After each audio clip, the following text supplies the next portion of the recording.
There's so many great memories of being with Jerry in a restaurant, or Jerry and Craig and lots of other people, restaurants, dancing in Morocco. You remember that, Craig? I do remember very well. Yeah. And just, we've all had such a lovely time getting to know each other, but also really getting to know sort of our vision of what world history is. And I think Craig and I both feel really comfortable with the way that Jerry saw world history, adding our own also, but still honoring that vision.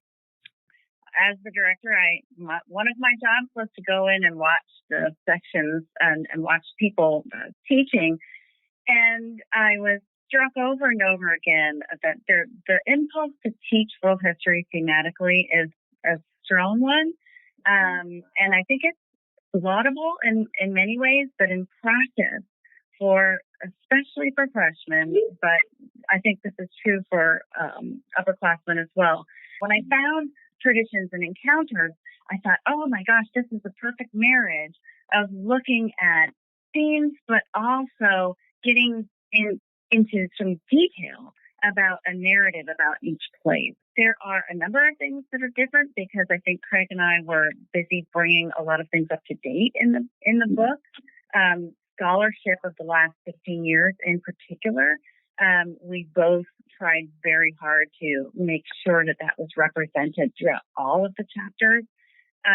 The narrative on imperialism and the interwar period, the 19th century, the contemporary era, all of those are substantially different, but still right in line with the thinking about emphasizing traditions and encounters.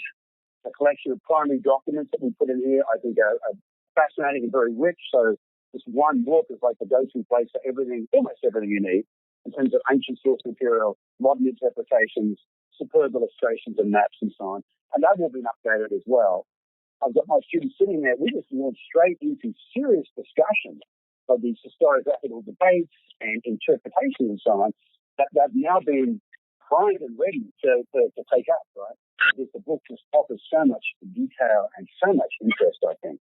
So whether it's specific to COVID and teaching online, the book works very well. In the classroom, the instructor there, I think, works even better now in this age of teaching. I think this is the best book for in person or online. It prepares students. It gives them the breadth that they need, also enough detail so that you can use class time for however you want. This is not a book about the West and the rest.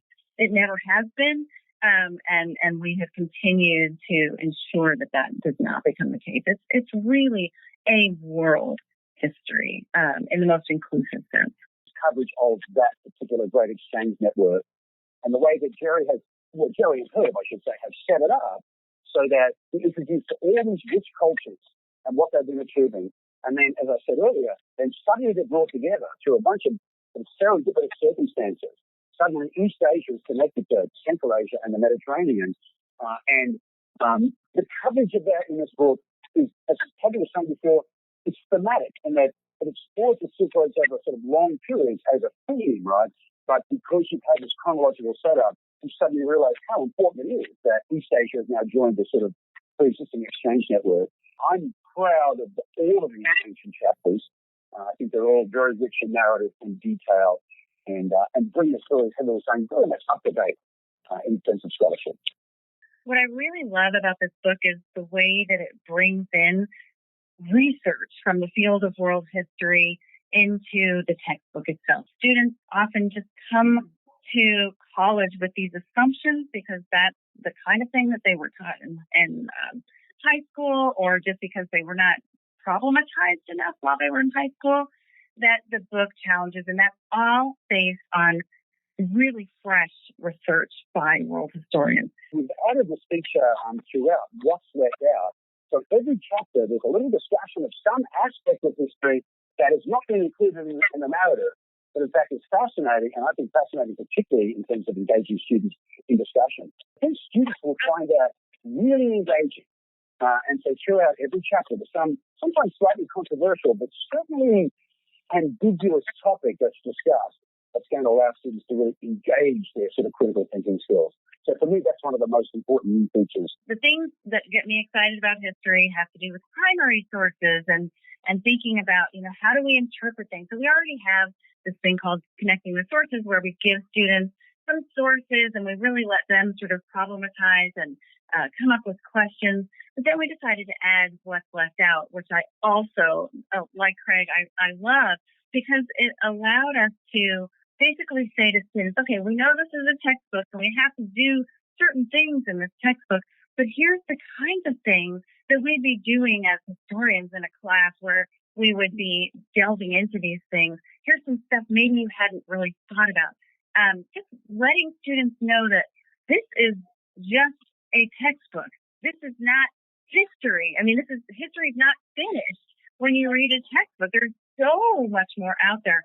So we wanted to really play with some of the ambiguities and the controversies, like Craig said, like how do people think of these things differently? What's the kind of stuff that doesn't get talked about when you talk about politics? Thinking about traditions and encounters is a way of thinking about scale. Traditions is this sort of smaller scale, but then you're zooming out. So zooming in, traditions, zooming out, encounters.